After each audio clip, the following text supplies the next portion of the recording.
I've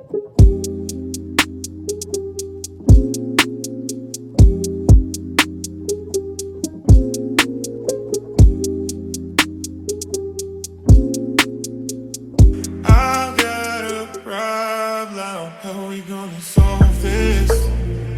Tell me how we gonna solve this. Problems in the closet. No safety deposit. We're losing control. Hey. Got MJ in the building. Oh my goodness. Well, I'm in MJ building. Yes. Well, I'm happy to be here. Look. Yeah, because you're at home. The best place to drink at, though.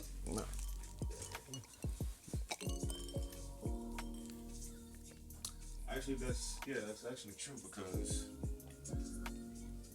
the best place for me to relax is At home. is at home. That's why I mostly smoke my cigars at. See? Comfy couch. Yeah, because I pour me a drink Come on. because I got into drinking like special bourbons now with my cigars. Ooh. I should have brought one. A bougie bourbon? I don't like bourbon. That tastes so. Well, I got bourbons, Okay. and I got some cognac.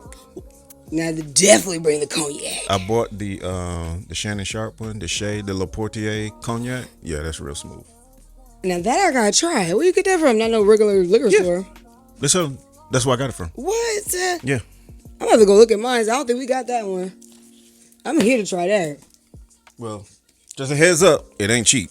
Oh, I know. So it was $100 for the bottle that I got. Ooh. Yeah. It better taste like $100 worth. Oh, it do. Okay. So Oh, it's definitely. it's gonna be worth it then. I'll take Yeah, it. definitely. And mix it with a dried fruit. I gotta learn the whole aesthetic. Cigar, nice bourbon. What about wine? You can drink, cause I drink red wine with mine when I'm at home. What kind of red wine? Sweet red. Yeah, sweet red. I love sweet red. I like a Merlot though. I'll See, do a Merlot. I don't even know. Like, is that dry? Mm-hmm. See, yeah, that's the whole thing about it. Like, I really don't get into the dry ones. Like, the sweet red is pretty. People hate that Merlot. I only drink it. I only started drinking it when I was at cigar lounges. That was like really? in Alabama. I would go to a cigar lounge, try and be grown. What So have you ever tried a cigar? Or you just, I mean, you can smoke up if you know however you want to. Yeah, I'm gonna smoke with y'all. On my clip. I mean, you could try a cigar if you want. I ain't gonna waste the cigar. Huh? I ain't gonna waste it. You sure? Cause I probably hit it twice and then that's it. You be like, okay, what you gonna do with this? Yeah, because cigar smokers are just like, please don't even waste your time. Don't They waste do your sell time. baby ones, those small ones. You know what? So if we was at the cigar lounge, I would have bought you that one because that would have been more so your style. You know? Small. I ain't gonna waste it. Yeah. Yeah. But I'm like, I can have contact up in there. I be feeling like people don't like the smell of weed, but once you leave a cigar lounge, you feel like you smoked a lot of weed. Really? That's how I feel. I mean, I know for us, it's just more so just a lot of smoke. Like I have to put, like as soon as I get home, I put all my clothes in the dryer and the wash machine. You got and to get ready to, So I have to. So is this a shot? Yep. Are we taking a shot? Yep. Okay. Come on. Yes. That's tequila. Yeah, that's sucky. And this is like this alright. I definitely remember that. Come on. Shooting with you Come on. the beginning of every episode was a shot. Mm-hmm. And then we got into it. Yep. And then we had to take a shot. Then we had to take a shot into it. It's just, it has to be. People so uptight. Yeah. They need to loosen up. It's like, we can't just do this with orange juice. Right. And We have to have something to drink on. We cannot be playing around. Right. So where did you get your energy from? Have you always, is it like mama, daddy? Like what was that's so crazy. I can't even. I didn't get it from my mom. My mom is not a turn up. Yeah, she is like, She will have events like get-togethers and stuff, but she's not a turn up. I think I just got it because. Is it the New Yorker? But you're upstate New York, though, right? Mm-hmm. Cause my sister, she's my stepsister, but she's not nowhere near friendly. And she's in New York. She's another one in New York. Mm-hmm. She's not friendly, but I'm like the yin to her yang. I don't know. Mm-hmm. I think maybe it was starting to model. And when I started modeling back at home, it was coming out of my shell. And that's really when I became like a people person. Were you shy before you started modeling? Mm-hmm. I almost, what is that on there? A pickle.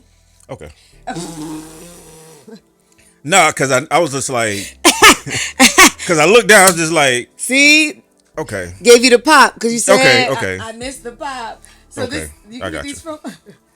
I always get people, throw these people off with this. You get this from the dollar store, y'all. It keeps your wine and stuff. Okay. Or if you have champagne, it'll keep it so that it's not going see, flat.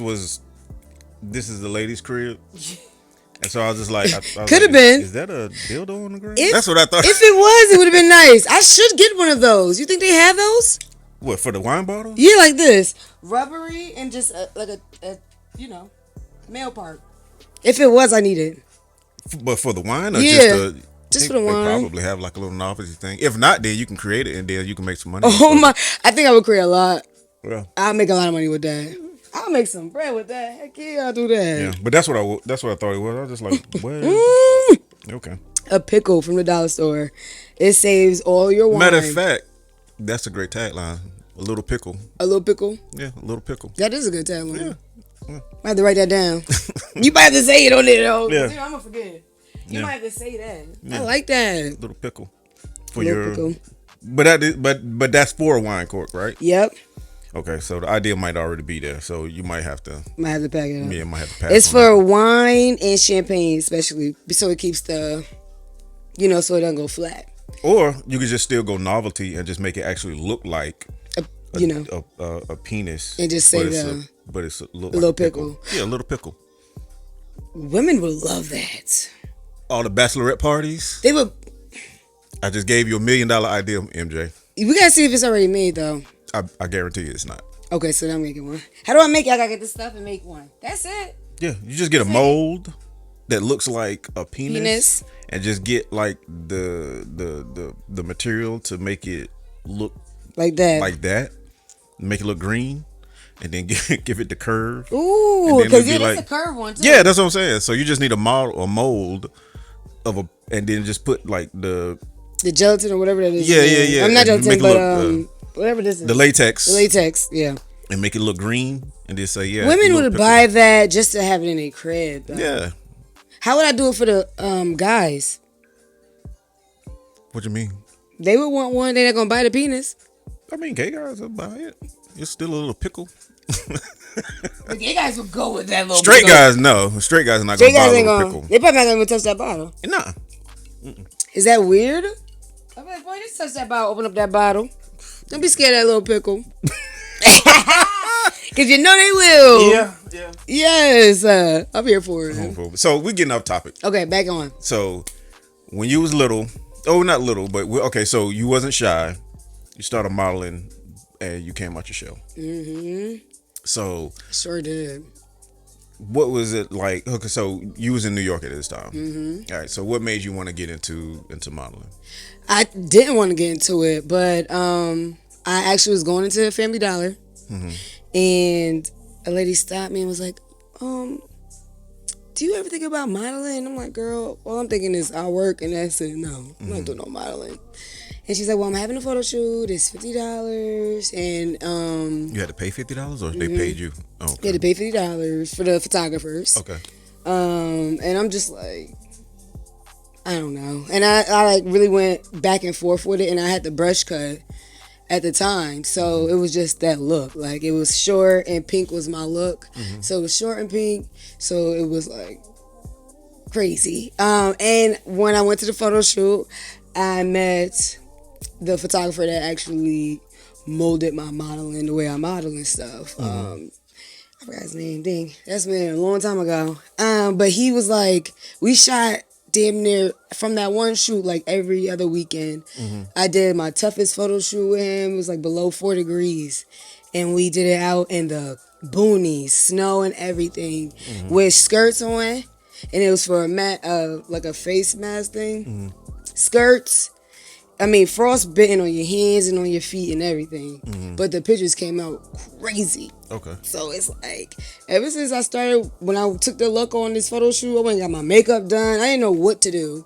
Bought 1,000 outfits and I only shot like 2. And I just, once I met that photographer, we worked so much. And then I started just submitting stuff here. So I'm just like. So how was it up there in the industry? It's different, yo. I went to a lot of go-sees in New York City. And the one I really, really always will remember is, it was like right before I moved here. And I went with 2 of my model sisters, and we went down to go to a whole bunch of model castings. Now, one of those people looked up when I walked because of my height.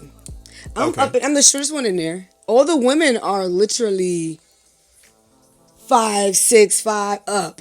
I'm only 5 foot. With heels, I'm not even hitting. I'm looking up to them. Right. And nobody was looking at me. When I walk, it's literally like how we would see on America's Next Top Model. Everybody's wearing all black stilettos, or you wearing jean and a black tank top, black stilettos. And you just in line. You gotta walk up and walk back. And they're just right down. But they didn't even pay me no attention at all. But I was just like, so it's tough. It's different, opposed to here where they're just winging it at fashion shows and stuff like that, or doing whatever. It's not. It's 2 totally different things. So it didn't deter you when you was up there? No, I just knew that I figured I wouldn't be a runway model.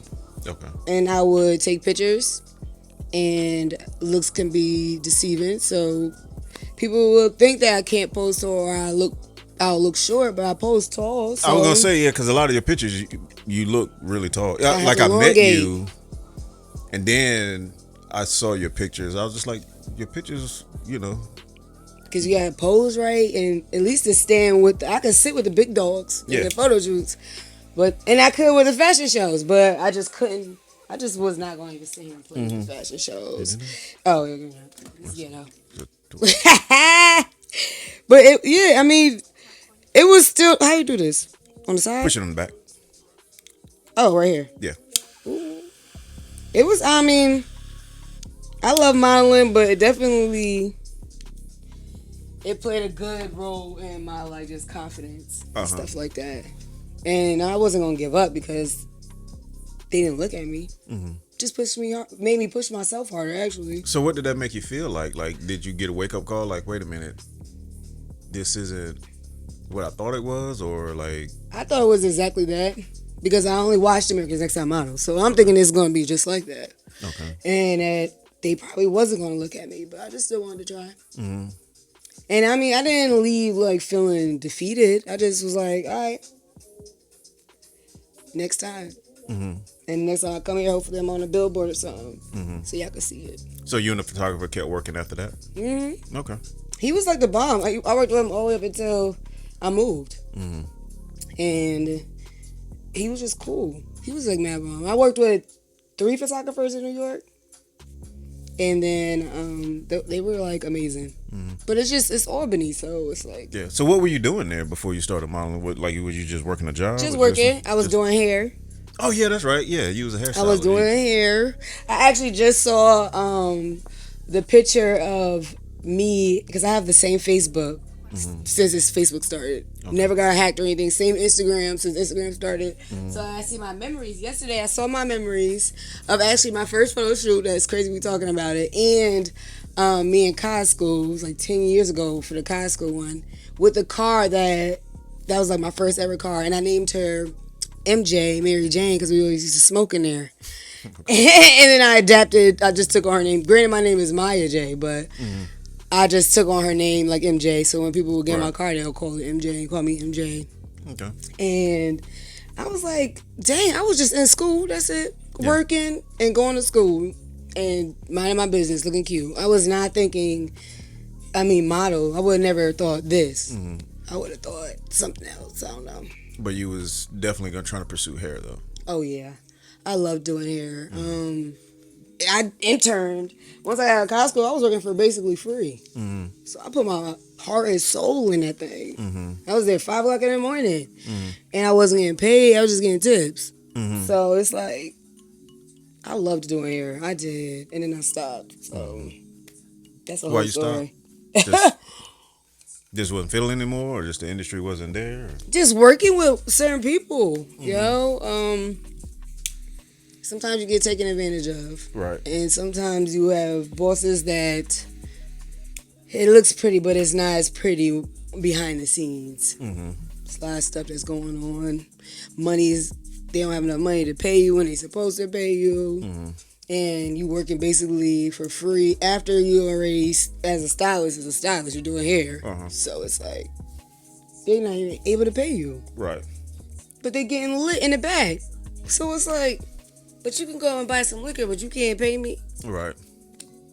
It just so ugly. It was ugly. Right. And I just stopped doing it after that. Mm-hmm. That definitely fucked me up. So what brought you to Atlanta? Like what made you say, you know what, let me try Atlanta? I came to see my sister Shell. I came to actually see her for her birthday. I haven't seen her in years. And she had actually came to my grandmother's funeral. Mm-hmm. And I was like, I'm going to come visit you for your birthday. And I did. And when I came to visit, I had a great time. Mm-hmm. And I told her that I was going to move in a year. Mm-hmm. Just like that? Just like that. Mm-hmm. She didn't believe it. She didn't believe it, but I did. I actually went to my job. I was like, how long is it going to take me to transfer? So happily, they said a year. Oh, okay. Which was crazy. I was like, okay, well, that was the plan anyways. I was going to leave. Mm-hmm. And, I mean, I was in a project apartment. I was ready to go, okay? I was ready to go. So I actually sold my car, and my job was up the street. I walked to work and home for a year straight. Really? And, yep. Mm-hmm. I sure did. I gave up my car. I was like, fuck it. And I was working 4 to 12. Mm-hmm. So I was working at night, so. Yeah. Oh, snap. I was like, fuck it. I was doing security, so they probably thought I was a little cop or something when I was walking. But oh, okay. So they probably didn't. Probably like a 15-minute walk there and back. Mm-hmm. Well, 15 minutes there, 15 minutes back. So I would walk there, and so happened COVID hit. COVID hit right when I was like literally a couple months before I was moving. And I'm just like, ooh. Everything took a big turn, a drastic turn, because everything was shutting down. Yeah, people couldn't go to work. People couldn't go to work. Nothing. Granted, you could get rent for free, but that don't mean nothing. My apartment was already up. I was already moving. Mm-hmm. But it helps. It stopped a lot of flights. People were scared to take flights. Mm-hmm. So I'm just like, I'm about to move in this goddamn pandemic. And I don't even know what I'm about to see ahead of me. Because I didn't stay with my sister when I moved here. So I had to figure out life and meet so many people on my own. And I'm just like, I don't know what I'm doing. But it was me, my dog, and a suitcase. And probably like $200 in my account. I ain't even have any money. You know, that's interesting because most people, despite the COVID situation, you know, to just up and move without like really a plan. Scary. Yeah, and you just like, what did you see, like a vision or something? Yeah, it was in my dreams and everything. You just wanted to move here. I never, like, granted, okay, I went to college in Alabama, but I never like visited Atlanta, and then I moved back to New York, and that's when I was in New York for the longest, and stuff like that. But when I went back home, you don't see what I saw here when I came to visit my sister. That's not even a thought. You think everything is so not what I saw. You see so many black people, positive black people. They're just living their best life, and they don't have to be a rapper or a singer. They could just be a doctor. They could be whatever, but they're living great. It looks great. Yeah. This is not what it's hitting on, and I don't know. I don't know. It was a weird feeling. It's that thing that happens to a lot of people, because I hear that story all the time where people live somewhere else and then they visit Atlanta for whatever reason, whether it's Freaknik or some music festival or something big that they come here or just visit here, period. Yeah. And it always goes back to that Andre 3000, that when they get their first little taste of the nightlife here, and you get to see the abundance of black people, and we are in other areas where they're, because see, I grew up in Macon, Georgia, so I've always been around a lot of black people. Yeah. So, But to hear other people who say, well, I'm from Ohio, or I'm from California, or I'm from Midwest, where the area is kind of like, the percentage of black people is kind of like maybe 12% or 5% or 9%.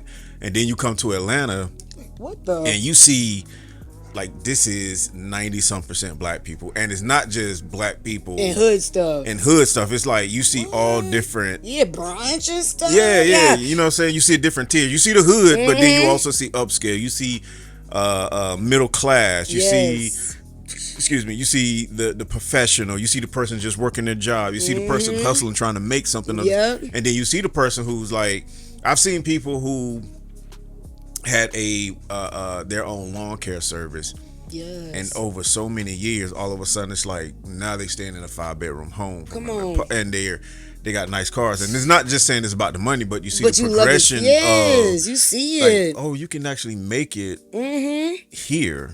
And so I hear that story all the time. You can make it, and you can be around people that made it. And you can be around people that make it, which is a really big factor when you find other successful people and you're around successful people. It feels good. Then they show you how to be successful too. And it also motivates you to like, man, I need to get off my ass and go do something. Because it should. It should. A lot of people don't, but it should. But when you're like yourself, when you come here and you're like exposed to it and you've never seen it before, it does put a batter in your back to feel like, oh snap, I need to come here and do something with myself. I'm like, what? And my sister was breaking it down. That's when she got her first house, and she would just break it down like how much I could pay for a crib, and I'm like, bro, I am so ready to go.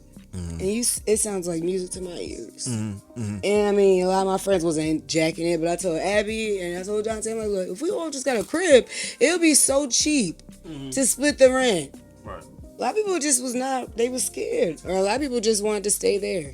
Then they was in New York too. Okay. We was in New York all together. I just came back like, I'm moving, y'all. Yeah. Fuck it. I don't got no kids. And I know that feeling because I had a little bit of that myself when I came up. I'm in Macon where there is a lot of black people, but it's only young hood and then older church. That's pretty much all it is. And everybody else is just working class, which is not a bad thing. But still, when you come here and you see like the entrepreneurship I love it. of black people here, and you're just like, wait a minute, you can actually come here and start a detailing business, and nobody's gonna be shady to you for doing it because that's what it be too. Yeah, and so I understand that feeling when you come here, and not just that, but just the entertainment. Like you really feel like when you come here, the city is for us. Like this city is built for us. It's us. It's not like when you go certain places and you feel like you got to try and fit in, or you got to try to find people like us. It's like you don't have that feeling when you come here. It's just like you can go anywhere. And it's like, oh, shit, it's just black people around here. Okay, yeah, I like this. Yeah, because in Albany, it's like you can't even enjoy your night there. You cannot even. It's always gonna be somebody fighting. It's always gonna be somebody shooting. Especially in Albany, it's so small, and I'm like, y'all are like not even 5 minutes up the street from each other, and y'all got beef with each other. It's so crazy to me. It's so hood for no reason, and that's the capital. So it's like, why are we like this? We're not even like cities away. We're literally right here. It's like Saratoga is like 30 minutes away. So you get here with no plan. All you've done was hair, and you did. I did security.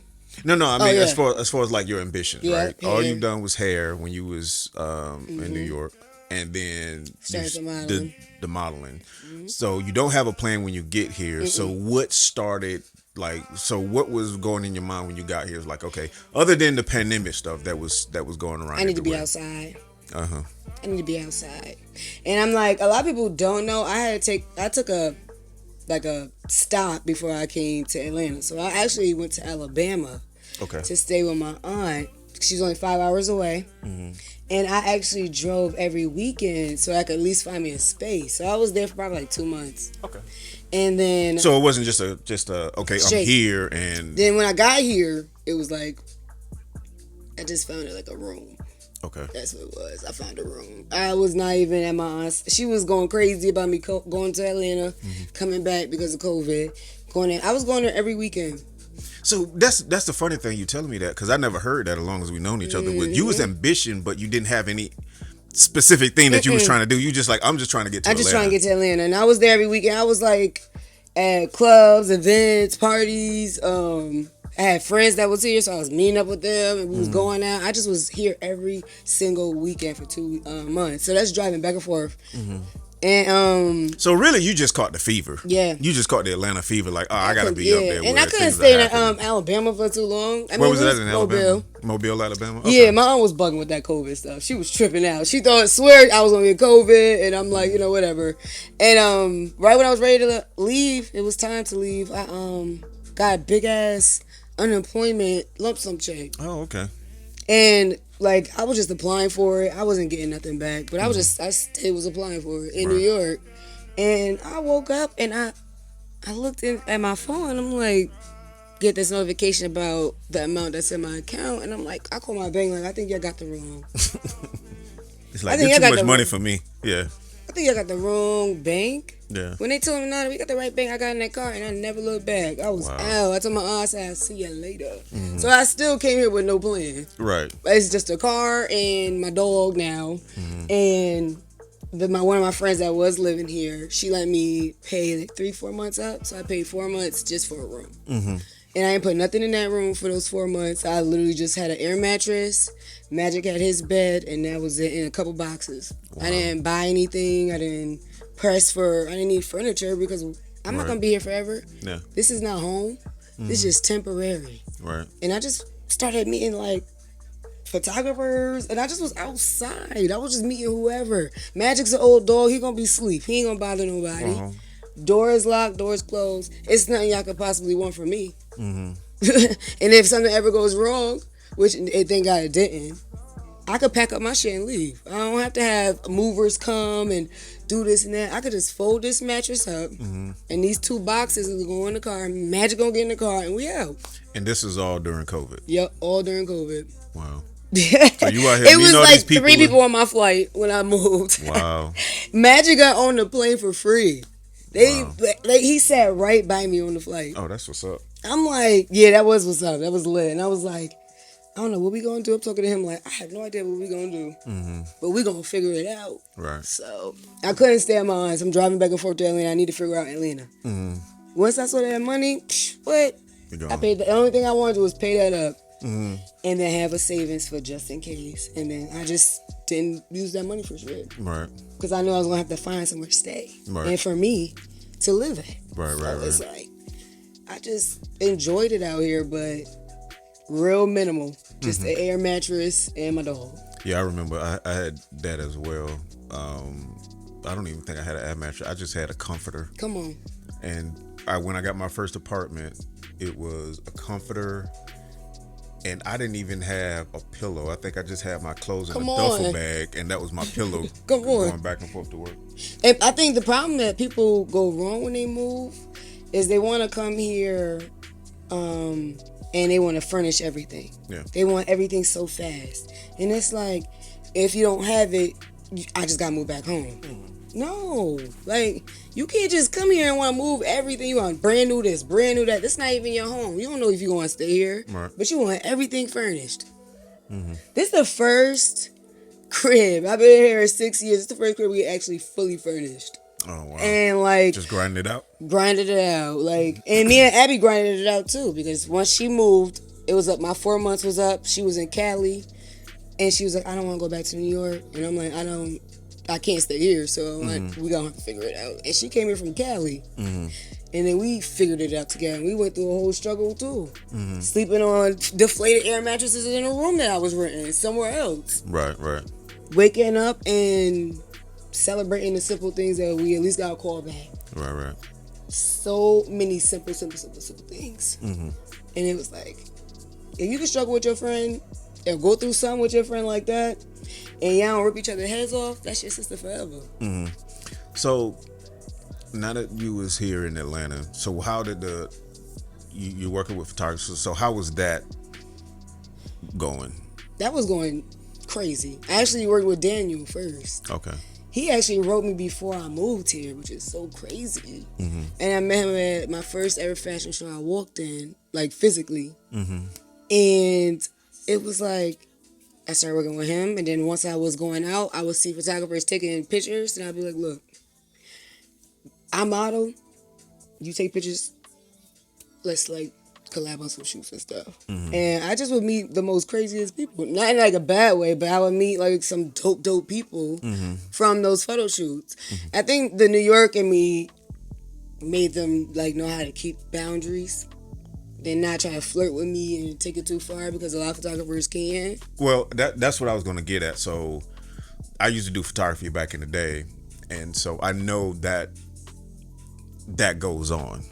It does. And so even to the point to where, like when I was shooting back in the day, I was never comfortable soliciting a model to do a photo shoot. I always went through a stylist, a makeup artist, or a fashion designer, somebody like that like, okay, if you got the models, then we'll shoot. Yeah. Because it always, like, I always felt like I was being sleazy if I came up to an attractive woman like, hey, you know, hey, I'm a photographer. Yep. You're beautiful, let's do a photo shoot. And then they look at me and be like, oh, I already know what you're trying to do. It's like, no, that's not what I'm trying to do. I'm just trying to... Hey, just because they hurt because of somebody else, I mean, it would have happened with you. They probably would have said, yeah, let's do a photo shoot. Well, I mean, some did once they saw that I wasn't trying to, you know, get in their pants or anything like that. But I used to hear stories, and I actually knew photographers that did that. So I was real, like, cautious of that, you know. And then some, on that end, too. Some are some creeps. Some models also. Come on. They would, like, oh, okay, I already know how I can manipulate you to get some pictures. So all I have to do is just flirt with you and or give you some, because some women do that too. Yeah. Some women give it up to photographers, and it's like, girl, you're not even going on CoverGirl, let alone you just probably on a local magazine, but you ain't going nowhere with, like, well, what are you really doing? Probably not even getting that. Yeah, I'm gonna say not even getting that. And you sitting here giving some crazy dome for some pictures. And that was the thing, because when I would give them my price, which wasn't a whole lot, it'd be like $150 or $200 or something like that for, like, you know, we would do like, you know, maybe $100 an outfit or something, whatever the price was back then. It was just like, oh, well, I know some people, and you know, it was always a negotiating, bartering thing. It's always that. So it was fine sometimes, but, you know, when you need to pay your rent and, you know, they want you to, you know, to shoot for like 3-4 hours, it's kind of like, all right, go, what are we doing here? And you got to pose them. You're not prepared. You got to say you want to do makeup. You want to do this. You want to do that. Yeah. It's like, no, ma'am. Yeah. I did that a couple times where it's a photo shoot where all they just showed up with just a couple of outfits, and they done maybe like one type of photo shoot, but they never really did like fashion or anything like that. So I would always ask them, like, what kind of shoot you wanted to do, you know. But anyway, it was interesting. And back then they had Model Mayhem, so it wasn't even like, it wasn't no social media at all. It was more like you just posted on Model Mayhem, and if you saw photographer's work, their version of emailing them, or if you saw a model, yeah, they're not doing that. It was their version of emailing them, say, hey, let's get together, do a photo shoot. And then most of the times I just got on power shoots. Yeah, I love power shoots. But they take forever. I be feeling like I be there all day. You do be there all day, because it's all these different photographers taking pictures, and they all want their turn with a model, and it's all in this location, and everybody just like, yeah, so you could be there all day. Yeah. I do like 3-4 outfits, and I work with different, I don't shoot with the same photographer, the same fit. So I'm going, all right, you want to shoot? Okay, I got you when I go change or something like that. But it be a lot. I just do it. I love doing it now just because I just love looking good in front of the camera.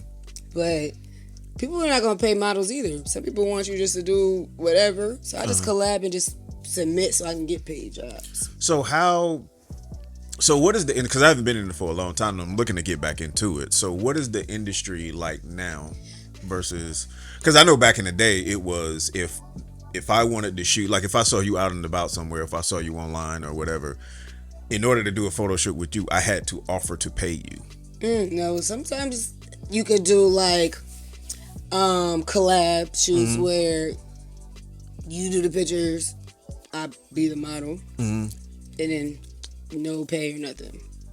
Right. Yeah, I know a lot of the bartering stuff goes on now. That's it. Or you gonna pay and then I'll shoot you. It's like one or the other. Right. But some people pay. Models, like brands will pay the models. Clothing brands will pay. Makeup artists, probably hairstylists will pay models, and then probably pay you to do the shoot. Yeah, and that's where I came from, where it was never just a photographer and a model photo shoot. I mean, every now and then we did it just for fun, but for the most part, it was this fashion designer or this boutique, because it was a lot of boutiques back in the day starting Still up in Atlanta. Yeah. And they always wanted to get pictures for their website Yep. or their Facebook page, or it was what was the site back in the day for Facebook? MySpace. Oh my gosh, I used to love me some MySpace. They wanted their stuff for MySpace, so they would find photographers and they would pay the photographers. And a lot of times didn't know what they was, if they were paying the models or not. But a lot of, like you said, a lot of times models just wanted the pictures. They just want the pictures, and they would just pay you to come in and just shoot. And, Yeah. and that's how you made your money. But now it's just like, I don't think everything is so. Everybody's doing it themselves now, so it's like that from what I hear, the industry is far from what that used to be. Yes, it's definitely far from that. A lot of times, people are paying with clothes. They might just give you some clothes. Yeah. You know what I'm saying? Or whatever. I've only gotten paid from this brand that was like a smoking brand, and they were Asian. I was like the only black person there. I wasn't like I was. And they were Asian, and they paid me to smoke weed and to take pictures. They paid you to smoke weed and take pictures. Yep. Why smoke weed? Because they have this little machine that's Okay. It's like a hookah, Yeah. but it's for weed. I saw that post. Yeah, I saw that post. And so, yeah, they was paying, and at that time, they were just trying to get their brand out. And they were paying us, feeding us. Right. I mean, top too. Food was top tier. It was not like no cheap stuff. And I'm just smoking weed all day. Real weed. Come on, drinks. It was like crazy. Right. And they actually have I think 3 locations now, store wise. Okay. And so my pictures is in some of them too, in the Okay. videos and stuff that they do. But it was just like, that's the only people that actually paid me. And I think I shot my shot when I saw the photographer say it was a pay shoot. I didn't know who he was, but I shot my shot with it. And when I got to the location, I was like, oh, this is nice. I mean, fat cribs too. Right. They was in there probably for like a day or two. Them shit was nice. And I'm like, you're paying me? You got food? I'm smoking weed. Is this real weed? Real weed. Wow. And it's mad of it.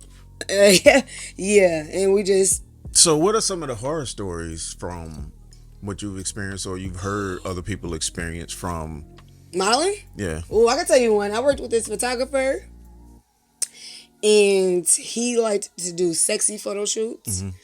And he would ask me to do. I did like a few of them, and he would have these fine men there, and he would never flirt with me at all. But the pictures was like sexy and stuff like that, and the guys was like damn near naked sometimes. And when I would leave, they would still be there taking photos. And I happened to find out probably once I like stopped working with him that he was asking them to stay, and he was asking them to do like more like kinky stuff and beating a dick and stuff. He would want that from them. So I was just the girl, and they thinking probably, I'm just showing where and I'm about to be out. No, they was staying doing like shower naked stuff. Like he wanted them to do some crazy stuff, and they was doing it for pictures. Wow.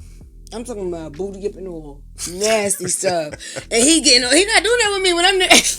Still booty up and all. He was not like that. I'm thinking he gay. I thought he was gay. I mean, whatever. But I don't think the guys was expecting whatever happens when the women leave, right?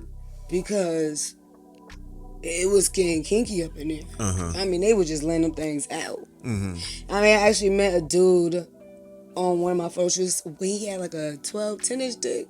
It was huge. Huge. I can't even say his name because he might see it. But they used to mold his penis for like dildos. He had toys and all that. Oh, okay. And he was like gorgeous. And I mean, the pictures that he was getting after, like when I would leave, they were like, I mean, I'm sure he had OnlyFans and stuff, but I wonder what else he was doing up in here. Who knows? Because that thing was already big, but who knows what he was doing with that guy up in there? Damn. You never got solicited for anything sexual or anything from a photographer? I had like one creepy photographer, and I dipped out on it before I even got a chance to like really do anything. It was really creepy.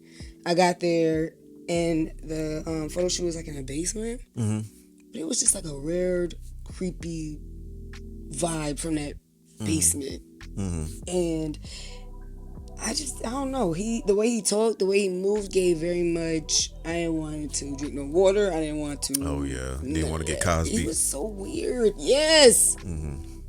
And I actually just dipped. I honestly, it's like I'm not feeling this vibe. I'm out. So you never even did a photo shoot. You just left. Dipped. Couldn't even do it. And I mean, besides that, no, I don't play that. And I think models need contracts. Yeah. To just say, look, this is what we doing. Photographers need it too. So if it goes both ways, because women will try to use their You never body. have like an escort or somebody go with you to make sure you're okay with some of these shoots? Because you're doing it by yourself. By You're not with myself. an agency or anything. Nope. So you just rolling up in there. Wow. Gangster. I mean, maybe my ancestors and God was like, ooh, we're going to make sure, she's not in no weird predicaments. And what would she do if she wasn't one? Type thing. So, me by myself. Okay. And not going for or not allowing anybody else to try it with me. Because if you do, it's going to end one of two ways. You're going to have to fight. I'm fighting for my life, okay? Right. You might be a big, strong dude, but I'm going to have to cut you. Right. So, it's just me. There's nobody to my rescue. I can't call no men to come and help me, so I'm not dating. I wasn't dating at all, so I'm like, I'm gonna have to cut you. So I was gonna ask you about that too. So you out here doing the photo shoots, you're modeling and stuff like that. So what is the dating scene for you? Like, was it a wake up call when you came here to Atlanta? Yeah, it was a wake up call that when we move because of men and the men ain't this where we from, they like that everywhere. Like, Yeah, it's not. It's the city, not it's just the city. People be like, oh, the men here or so.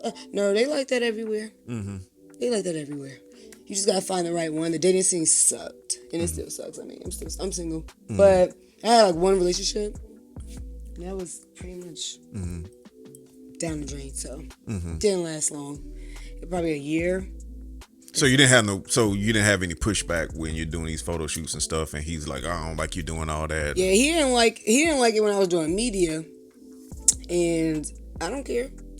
That's not stopping me. So he didn't mind the photography. He just didn't like the media, because I'm always talking to a lot of men. They gonna flirt. I look good, so it's like a weird envy, and he could have been mad at anything. I wasn't gonna stop that because of him. You know my husband. I'm not doing anything crazy, so you can't stop that, sir. Right. I was already doing this before you. Right. So he got to accept the. You want to accept it or not? Right. And it's definitely when you're in the industry, Come on. any industry, entertainment, whatever the Yep. case may be, like you're not just with that person, you're with their lifestyle. So if you're not really into that lifestyle, you got to Don't be be like, with it. yeah. I'm not gonna sit here and say I'm a stripper and I'm gonna make you my like husband or something like that. And then you be know upset. You're gonna be mad. Yeah. So it's like I'm not here to be stopped by no man. So it's either you love me or you don't. Now some of the pictures maybe could be a little bit better. I could do that. But you ain't gonna stop me from taking pictures. And I'm not gonna stop doing what I do with my podcast, my media, and being who I am because of you. I'm not gonna be in the house all day because of you.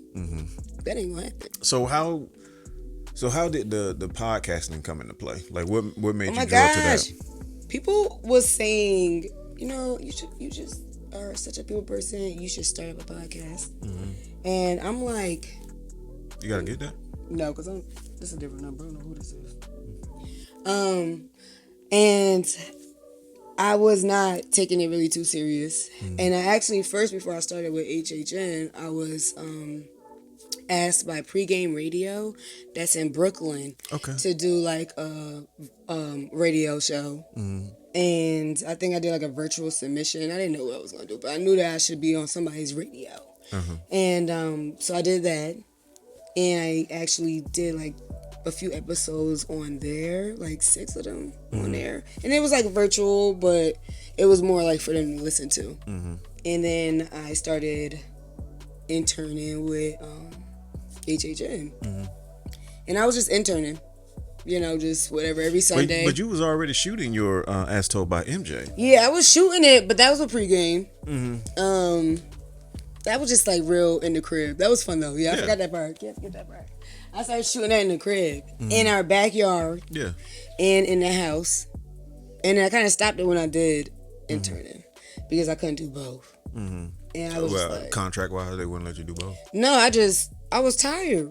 Oh, okay. I was like, I put that up on my page, and I had so many people come just to my crib. So it was like crazy. I had so many people come just to the crib to sit there, and then I call them back like, look, I thought I was recording, but I didn't get nothing. Yeah. I didn't actually get anything. Can you come back and I'll make some more drinks and can we have another conversation? And it was like an amazing experience because I met so many cool people. And so many people were so willing to just come and sit at the crib, sit on the couch. Actually, speaking of that, make sure this thing. Yeah, make sure they're recording. Listen again. You want to pop the music back on? Yeah, I'm about to right now. Because this thing right here.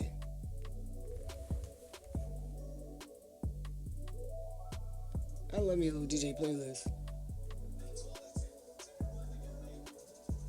Have you seen any good movies? I just went to go see him. No, I haven't seen him yet. I wait till it comes out on streaming. Like the last movie we saw was Weapons. What's that? One about the children that went missing in their homes, and in the middle of the night they all left and they didn't know where they went. That's actually really good. The reason why it was a good story, but when me and my wife went to go see it, we realized that they shot it in Griffin, Georgia. Like 10 minutes, What? 15, 20 minutes from where we stay at. Yeah. It was certain scenes that we recognized. We were just like, oh, that stuff looked familiar. And so it was one scene where the police officer was chasing a junkie and we saw the train depot and we look at downtown like, that's downtown Griffin. So they shot that. Could have been in the movie. If I would have known it was going on. Dang, and it's right there. Again, that's why I like Atlanta because it's like it's so much stuff going on. Just like I love it that there's always something going on here. That's what happened with us with Cascade Skating Ring. We was right around the corner from Cascade Skating Ring, and Usher and Young Miami. Young Miami. They did that in JT. That song, that roller song, that song that they did with the City Girls or whatever. They did it right there at Cascade, and I was at home. Wow, you could have been. I could have just walked there and been there all day. That's funny. Could have been the extra. I would have loved that. Yes, I would have loved that. Come on. So we was getting into the podcast. Somebody suggested that you should be, but you was doing the radio. And I started. People was coming. I was messing up on recording people, trying to figure it out, but I still was doing it. I got like a banner made and all that. I remember that banner. Like it was giving you hell every time we was setting up something. I chopped that thing up. It says, rest in peace to her. Because that thing was just annoying. It was heavy. It was just doing whatever. Yeah. And then I got with HHN. And that's where I met you. Yes. And I'm going to tell you a story. Well, not really a story, but when I met them, and he was just like, oh, I have, who's an aunt? He was like, oh, yeah, I got somebody I want you to meet to, help her out and stuff like that. And I was like, yeah, sure. And so when he introduced me to you, I was intimidated. What? Yeah. Why? You had so much energy. You was like, oh, yeah. I was just like, who the hell is this person? He connected me to. Yes. I was just like, okay. What's like, going on here? Yeah. Yo! Like, oh my God, I'm so excited. I was like, I was. Okay. All right. Cool. Yes. Yeah. And so I was just like, I don't know if I'll be able to keep up because She what got a lot kind of going show on. she doing? Like what like but when you showed me, it was like, oh, okay, I get it. Yes. I just got your personality. You were just like high strung and just really excited. Yo, I Yeah. was. I'm not even gonna lie, because I was not expecting that from them. Mm-hmm. I was busting my ass with them. Cause you was interning with them doing what's the event? The music event. the bonfire. Yeah. Yeah. I did the bonfire, and then I did one other artist event. I think it was it was something with Kevin Gates and Waka Flocka Mom. I think it was a panel, an artist panel, and then I was doing bonfire. Okay. And that shit was killer, and I was there faithfully every Sunday. And so I didn't want the host didn't come, so they needed somebody to do interviews. And I'm like, well, I'm right here. Right. And it was just like up from there. I'm like, yeah, give me a chance. I'm here literally every night, tired, doing this. And we was there till like 2 o'clock in the morning. Wow. And they're early too, at 8. Set up and all that. I'm just entertaining, just waiting for my shot. Right. And that shot came. And thank God for Shorty that didn't come. Because I stepped right up and I said, let's go ahead and get it. What you want me to say? Okay, I got you. Well, eventually they were gonna give you a shot though, right? Because I don't know. Yeah, eventually. I didn't know. I wasn't pressuring it. I learned a lot from them. So I wasn't really pressuring it. I just was happy to meet people, be in the rooms with people, network, learn how to network, right. learn how to push yourself out there, meet people. And I'm interning, I gotta go and see if people want to get interviews. I'm like, I gotta do this for myself. So, because I was under the impression like you was really like, I gotta push my own show, and like really, because you was really passionate about As Told by MJ. Yeah. Like every time you talk, like it was your precious baby. It like is. nobody's Well, gonna. it is and is, yes. And I actually thought you came from radio, because I think I said this a couple of times. Like you have the voice for radio. No. And I thought that, you was coming from New York from a radio to come here, but, you didn't know anybody in radio, so you just started a podcast. Nope. And I wasn't even thinking that they was going to put my show on there. Oh, really? I just was there to learn, yeah. I just interned to learn what I needed to know for my own show. But I didn't, say, well, eventually, am I going to have a show on HHN? Oh, you just checking, see what they got going on. I was just trying to figure out this podcast life, if I'm going to do it, at least something close to it. I'm going to take the opportunity. Okay. So I wasn't even pushing that with them. Oh, okay. And so when they called me in the office talking about a show, I was like, oh, okay, cool. Am I collabing with someone? I was not thinking that they was going to say, no, you need to bring your show. I was not thinking that at all. Oh, okay. They called me by surprise. I thought I did something wrong. I'm like, oh, to the principal here office. I go, yeah. And I was like, what is going on? When they called me in the office, I'm like, what are y'all talking about? And they were like, well, how do you feel about having a show on HHN? And I'm like, I'm thinking I'm collabing with somebody. So I'm like, calls. Maybe I'm just working with someone else. I'm like, yeah, what's the show? And they're like, no, your show, your podcast. I'm like, my show, my podcast? Not the one from the crib. Yeah. The one from my house podcast? You said I could, what? I was too excited. That's when I met you, so that's why I was just like, oh, okay, damn. I literally shed so many tears because I was like, I really was not expecting that. I didn't ask that from them. I just really wanted to learn.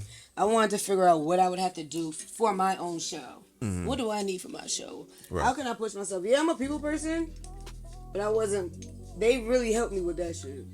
They actually. You want a shot? Yeah, I think I know. The funny thing with them is Randy, the good outweighs the bad with them. Because they, when I was interning, they told me I was supposed to go and get people to come on the show. Cheers. Whew. And that was the artist panel with Miss Deb, that's her name, Miss Deb, Waka Flocka's mom. And Kevin Gates and all that. And I said, Deb she's about to walk out to I guess leave and stuff like that. And they said, well, go tell her to come and get on the show. I'm like, what you want me to say? I did not know what to say. I'm like, you should, but they already sent me information that I should have known. Right. Because she asked me mad questions that I did not know the answer to. Oh, really? Yeah, she's like, well, what would make me come to over there on the podcast? I mean, on the radio. What was it, like a Radio. What was HHN? A TV? Yeah, network? it's like a On the network. internet television. Yeah, why network. would I come over there to get an interview and you don't even know anything about? She asked me how many followers, why should she come over there? I didn't know what to say. I was intimidated by her. Right. And I did not have anything with media, did not know what to do with media. This is like... So they didn't really set you up. They just like, hey, go ask her if she want to be on the show. Yeah. They did set me up to know all the information I needed to know, just in case somebody asked me anything about HHN. I should know it. And I didn't. So it was like, she did not come to that. Come over there. So you didn't get the interview? No. And that was just one. They didn't make me do it to everybody. It was just like, see what she was going to say, what she was going to do when you get into that place type thing. Okay. And I did not. I definitely failed. Dramatically. So. But it still didn't deter you, though. So you still... I was like, nah, I got to know everything. Yeah. Just in case they put me in this predicament again. So I made sure I knew everything. So you never thought about like submitting like to like any radio stations or anything like that? Or? I just don't know how to. Oh, okay. I wouldn't mind being on the radio in the morning. Because you got the energy and you have the voice for it. So that's why I was just like, I'm surprised that you've been here this short amount of time and nobody's approached you like, you need to get on the radio. Like you need to be on Hot 97. Yeah, I haven't gotten like a what should I do? I don't know the steps. I feel 'Cause like I you have to mean- go to school for it. I know when we was working together, I kept like, I wish that I knew somebody in the radio. I would just submit it to them like, hey, listen, y'all need to have this person on your show. I don't know. I don't know anybody. That's the thing. That would be dope though. I would love to be on the radio. Put me on like, I don't know, something. Ricky Smiley or something. Yeah. I would go on there. Like I'm pretty sure like Hot 97, whatever, you know, but like your energy matches their like hip hop vibe. I would love that. Yeah. But I don't. If you were a radio station and you listening, come out at your girl. So you're doing a lot of hosting now though, right? Yes, a lot of hosting fashion events. shows. Yeah. I love that. But my voice is not there for that. What do you mean? I lose my voice too, like, quick. Really? I do. It's already hoarse. So it's already raspy. And when I do fashion shows, I could lose my voice. Wow. Well, you just like screaming at the top of your lungs or something? I'm just talking a lot. Too much. So you just got to do exercises then, vocal exercises. Yeah, I do.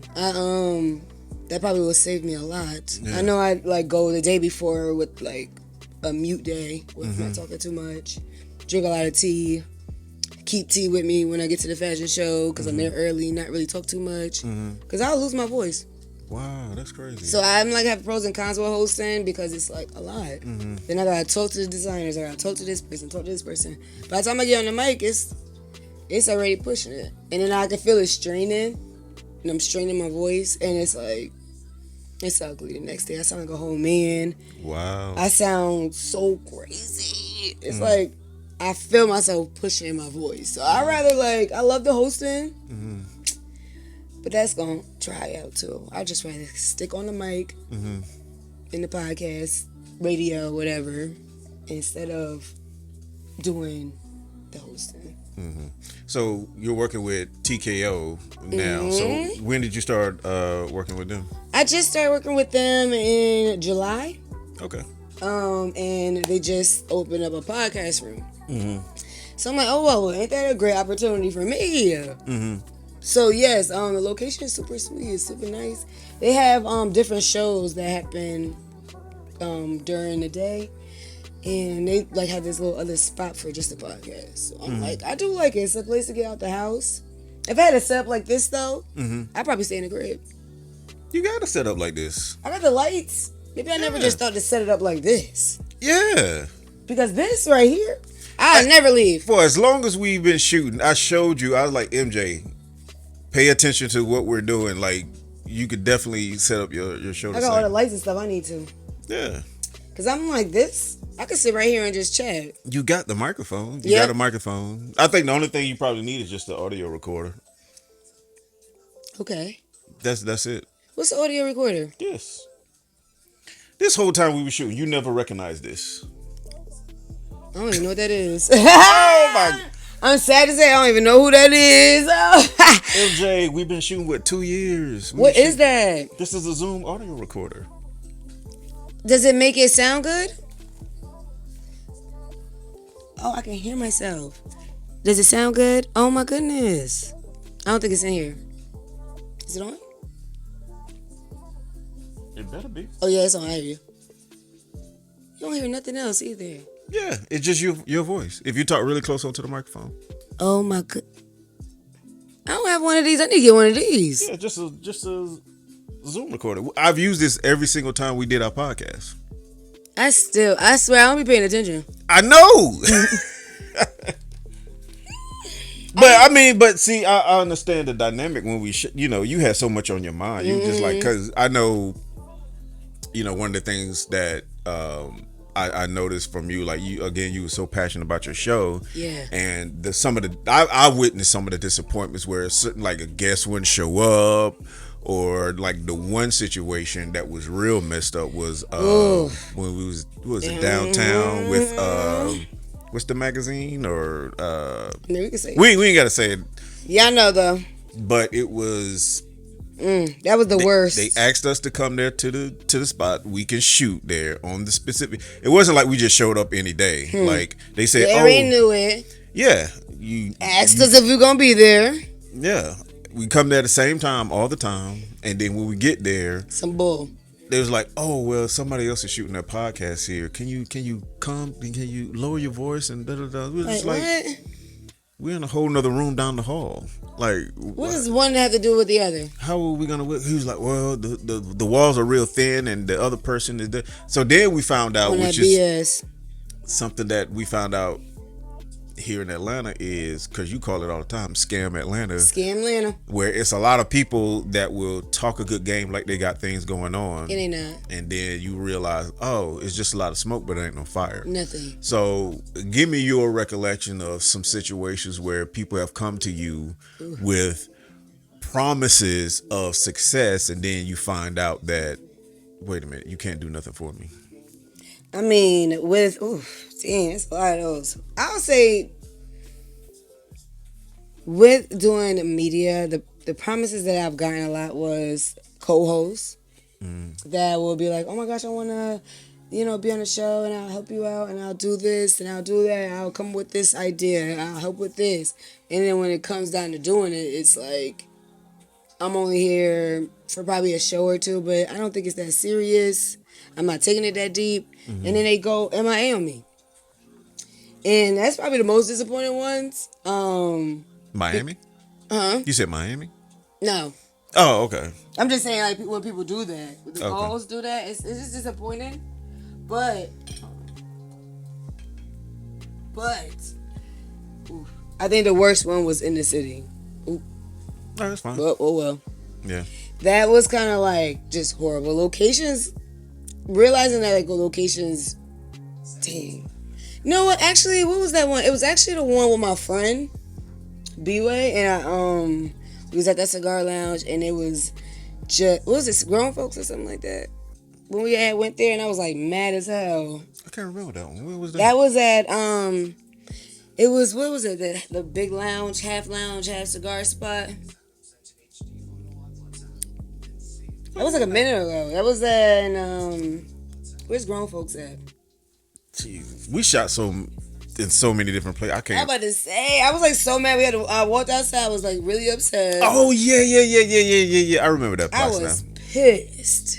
It was like you said your cousin or somebody owned it, and yeah, I remember that one. Yeah, okay, yeah. I was like so heated, and I'm just like so tired of the BS. Yeah, I was just so upset, and I'm just like, because you was really pushing to have your own spot then. Yeah, you wanted to have your own really place. wanted my own spot, and I'm just like so disappointed, and I'm just over people doing weird stuff. And that not being genuine about what they promising. And I'm just being genuine with y'all. Yeah. I'm being real with you. Why you can't be real with me? Right. I know it's like hard for some people, but I expect the same thing in return. And stick to what you say. Be a man of your word, a woman of your word, and don't fall back and do some weird stuff and act like you never did it. Right. Because then we got beef. And when you got beef with me, you got beef with me forever. I'll never talk to you again. Right. And I'll silently cut you off. I'll never talk to you again. And that happens with co-hosts and people that be around me that just rather be around what my podcast has or what my media has, but not want to help me. Right. They just want to see what I'm doing and how I got here. Right. And it's like, it's in me. It's not on me. And you know, there's a way of doing that to where it's legit, where it's not being shysty about it. Right. You know what I Communicate. mean? Because somebody wants to come in and see how you're doing what you're doing. Let's just say somebody say, hey, I want to intern with you and help you pull your podcast together. Okay, cool. Say that. What is your intentions? What it is you obviously want to come here and learn something. Yeah. But in order to learn something, you have to commit to something. Come on. And give me a certain amount of time to do it. Like, you're going to give me 3 months? Okay, give me 3 months of your time to help me Come on. do this. And just say that. And then after 3 months of time, you know what I mean? Okay, that's it. Like, That's not gonna happen. It was too much like right, but people not gonna say that. right. That's what I did. So I don't understand why people can't, but they don't. Right. So it's an upsy downsy with that. People are gonna disappoint you. That's why we can't expect anything from them. And when they do, just let them do it because that's them. Right. What goes around, come around. Right. So now where you're at, what's the goal now? Because when you first got here, you really didn't have a goal, and you acquired all this information and all these connections, and you know, you're doing the internet radio now, and you still have, you know, doing your show and stuff like that. So what's in the horizon? Like, what are you into now? Like, what do you want to try to accomplish now? Ooh, I don't know, yo. I just turned 30. So I'm thinking maybe I really would love to have my own like talk show. I still want a talk show. I want a crowd, I want an audience. I want like an Oprah show. Because I know that was one of the things you was pushing, doing like a live spot. We was actually trying to find some locations at some point, but I fell off of that. I was like nervous. My anxiety got the best of me What? with that too.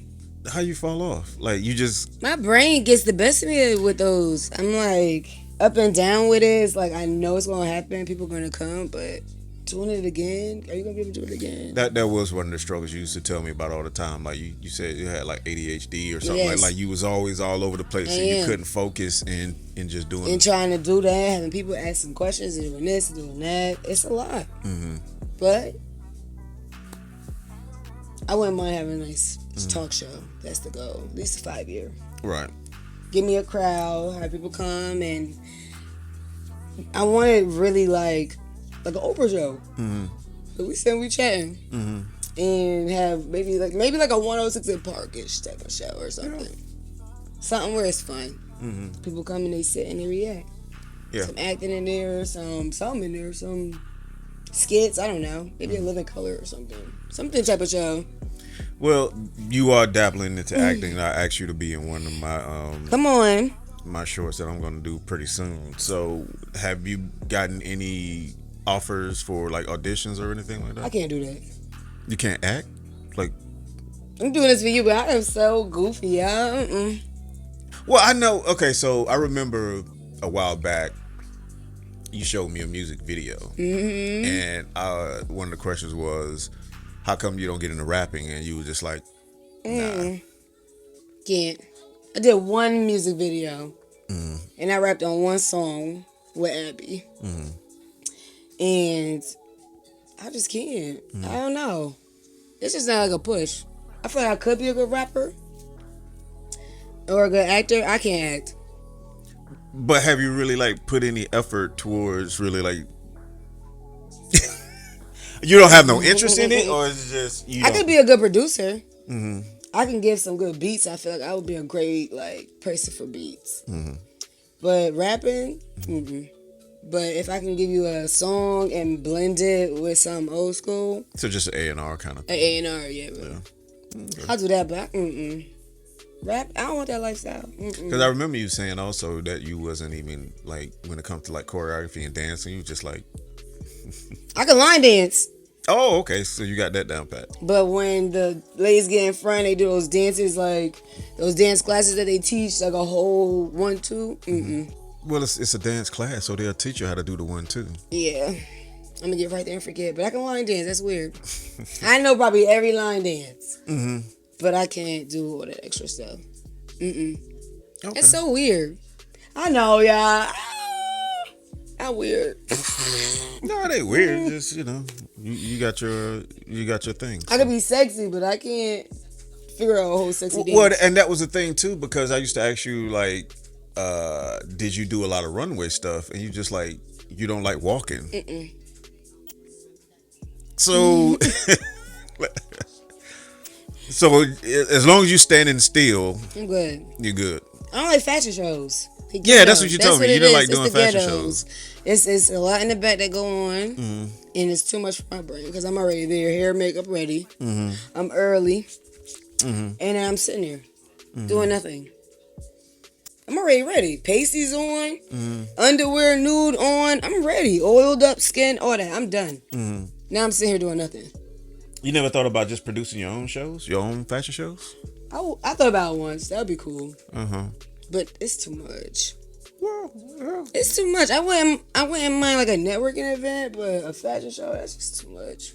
If I did have fashion in the networking event, probably be like one designer with like 2 models. Or like 3 with like 2 models. So more like a showing, not a fashion show. A showing. Oh, okay. But I don't know how people do that. It's a lot. It's a lot. I've seen people put shows together, and it's like it's almost just as hard as trying to direct a live music Come show. on. Like I so don't got many time for moving that. pieces. It's easy to go to an artist event because all you gotta do is go where a DJ is at and a host is at. Yeah. All they gotta do is call their name out and make sure that they got the music. That's it. But I can't. I don't know, man. But I know my 30s is gonna be something. Okay, so let's get into that real quick. So, what are your plans for your 30s? So you left the 20s behind. Peace out, girl. So where we at with the 30s now? What's your plans? Is it like when you first moved to Atlanta? Like you don't have a plan, you just have ambition? Yeah. Because it's a whole different mindset when you hit 30 now. I know. I felt that. I felt like I was. Some people say it's growing pains or they feel old. I don't feel old. I felt like I was like shedding skin. And I became a butterfly on 30. So it feels like I need to have a plan and stick to it. Yeah. And I don't have a plan right now, but I'm gonna have to figure it out. Cause I don't know. So are you tired of doing the stuff that you've been doing and you want to do something different, or cause I know you're still doing the podcast and stuff. Yeah. Maybe finding an avenue where I'm making residual income and I'm not working. Because besides everything else, I go to a lot of fun things. I started doing that last year. So I'm like I'm a chill You make mode. your pickle dicks. Oh yeah. Stay tuned for it because this, if I paint it black, Oh, and stick it down in there. they might think it's without the bumps though. Yeah, cause then it's gonna look a little sickly. Yeah, they just have to like shave her down. Yeah. This is like something that goes into like, but I would just use this. No bumps. So stay tuned for your wine corner. It's gonna go right up in there. That's what we gonna have coming. And more adult things, traveling, and stuff that I always wanted to do. Like I like to decorate now. Okay. I mean, I did my own arch and stuff, but I decorated the whole crib. I love doing So those things. I see the tattoos and stuff. You never like audition for like tattoo magazines or events or anything like that? Man, MJ, I never thought about that. There's a whole industry of stuff you can get into so easily. I never thought about that though. Tattoo? No, because I didn't think they was gonna take these serious. I be forgetting I have tattoos sometimes. I don't. Okay. Maybe I have to submit, Yeah. but I don't know if they're gonna. I know we did that one interview with the tattoo artist. Yeah, he did my hand Yeah. He actually did your hand on the show. on the show, Yeah. and I wouldn't do that again. Why not? I just don't trust people, and I got keloid skin. Okay. So he actually went deep into my skin, so it like keloided. So it's like You can feel it opposed to like these. Oh, okay. It's like bumpy. But don't it supposed to be like that? None of these are. Okay. These are straight smooth on the skin. Mm-hmm. This one keloid because he went too deep, and I got the same with this one up here. Okay. But this one, see, it's like two different types. It's smooth as hell right here. Okay. So it's like I got keloid skin. I can't let anybody touch. Or maybe that's not a good area to do. No, I got it on my stomach and on this one too. It's when they go too deep into the skin. Okay. And they're like not doing it on purpose. It's just the lining is too deep. Mm-hmm. And this was just lined. So Gotcha. when they go too deep, you gotta be light-handed. I have one from Thailand, and that's smooth too. Mm-hmm. It's a little elephant. Okay. Easy, but they didn't go deep. It was real. Boop, boop. They go too deep into my skin, it keloids, and it's like 3D. Gotcha. But I will. I'll get into one. Mm-hmm. See, that's one of the things that I really feel like I failed you on, because I wanted you to be in a lot of different things, because I saw a lot of talent that you had. You know what I'm saying? Like, you were so eager to do a lot of things. I just wish I had the connections to like. You got the connections, they gonna come. No. I don't have the connections, You because ain't that feel was me. you was the connection. I was just a shooter, and so our team up was okay. You get the people, and then I'll just film it. That's enough. But on the other hand, though, I really wish that I really knew people like the radio industry. I wish I knew somebody in the radio industry. I would be like, here, y'all need to go ahead and put her on the radio. They gonna hear right this. now. Maybe they'll see it I hope so. and make a snip of it, and we'll just submit it so people can hear it and see it. Right. Yeah. That's all. You ain't feel me. Because I see so many women who I hear that are on the radio who are doing media and stuff like that. I was just like, hey, MJ can do that. It's like she can do that so easily. They put me on the Breakfast Club or something. You could do the Breakfast Club. You could definitely do like Hot 975 and just really go. I just will have to see how I can submit. Wonder if I need a background. I be feeling like they want you to have some. I think it's just, I don't know. Like I'm like you. I don't know anybody in that industry, so I don't know how to even go about. Well, this year I'm gonna find somebody in it. That's what I'm gonna make it. This year I'm gonna have to find someone in the radio and see how I can do it. Yeah. That's what I'll do this year. Yeah. That's gonna be something new for me. You gotta have some new goals. I know. Or I'm thinking about time added goals. capsuling some writing about. Don't y'all do? You know what? I know what you can do. What? Where I'll tell you off camera. Okay. Because see, I don't want to give the idea to you, and then they go on the internet, and then somebody do it, and then just like, oh damn. I know. But I'm gonna give you an idea. Okay, I want you to do it because I know it's right up your alley. I know you'll do it once I tell you. You're gonna be like, oh snap. Yeah, let me know. Because it already has a demographic for it, and I know you know plenty of people that will come on and do it. And I don't see anybody doing it right now. It'll be just as popular as Pop the Balloon. Okay, so we're gonna talk about it. Yeah. We're gonna talk about it. But y'all promise me now, when I tell you, you got to do it. Okay. Like I want to see the episode. Like I want to see an episode, whether it's with TKO or you just throw. Oh, I'm doing it. Like I want to see it. Like I want to see it done. That's a promise. I can keep a promise. Okay, all right. At least give me 5 episodes. Okay, so you said 1. No. Because once I tell you the idea, it's gonna be more than 1. I know you're gonna be so excited. You're gonna want to do it because it's gonna be a whole different spin that nobody's doing. So let's do it. 5 Everybody, episodes. Everybody knows about it, but nobody's thinking about doing it like this. So you got to record it then? That's fine. Okay. I don't mind recording it, but you got to do it. All right. And we could do it here. Okay, so tell me about it. I'm gonna tell you about it. Okay. Once we start recording, I'm gonna tell you about it. Okay. And then we gonna set it up. It's gonna go. It's gonna be a whole different thing. I'm telling you. Sounds like a plan to me. I'm telling you. I'm down. I'm telling you. It's gonna be. I promise you this.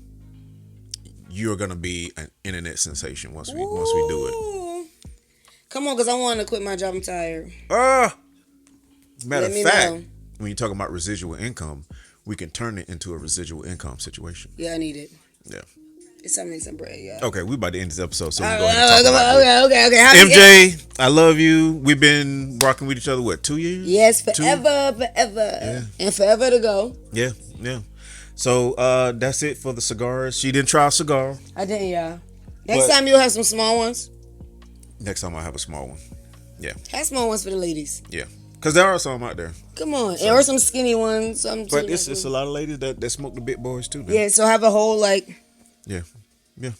open them things up. You should just have it everywhere, well, wherever you'll be at. But you should have one. Open it up and have a. One let them day, pick a cigar. One day I might have my own cigar line. You gonna have one. And I'm gonna be right there. Turn. Well, I'm gonna smoke a cigar there. okay. All right. But I appreciate you for having me, y'all. Yeah. Oh, until Appreciate next you. time. Till next time, we're gonna do a part 2, and we're gonna do the project. Part 2. Yeah. Peace out, y'all. Peace.